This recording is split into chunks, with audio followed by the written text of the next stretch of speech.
Xurram Sulton aslida nimadan vafot etgan? Ko'pchilik Xurram Sultonning o'limini onkologiya, ya'ni rak bilan bog'laydi. Ammo men student medik sifatida bitta muhim belgini payqadim. Serialda Xurram Sultonda holsizlik, kuchli og'riqlar va asta-sekin ozib ketish kuzatiladi. Bir qarashda bu haqiqatdan onkologiyaga o'xshaydi. Lekin bizda bitta belgi bor. Aynan o'sha belgi bizni diagnoz qo'yishimizni umuman murakkablashtirib tashlaydi. Bu esa teridagi yazva. Agar ular bo'lmaganda deyarli ikkilanmasdan turib men buni onkologiya, rak degan bo'lar edim. O'sha o'zgarishlar bizda rak ehtimolini shunaqa olib chekkaga surib, oldiga yana bitta ehtimolni qo'shadi. Bu esa mishak bilan surunkali zaharlanish. Mishak organizmga oz miqdorda, ammo muntazam tushib tursa, u tanani asta-sekin yemira boshlaydi.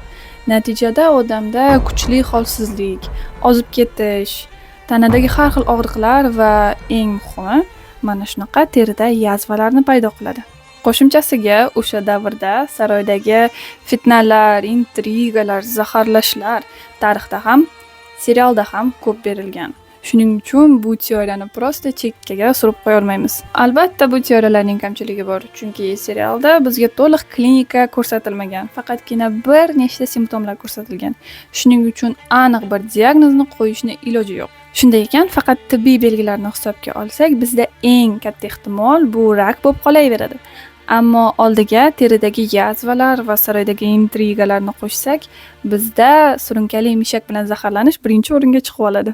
Sizchi, siz nima deb o'ylaysiz? Xurram Sulton kasallikdan vafot etganmi yoki zaharlashgan? Fikringizni kommentariyalarda yozib qoldiring.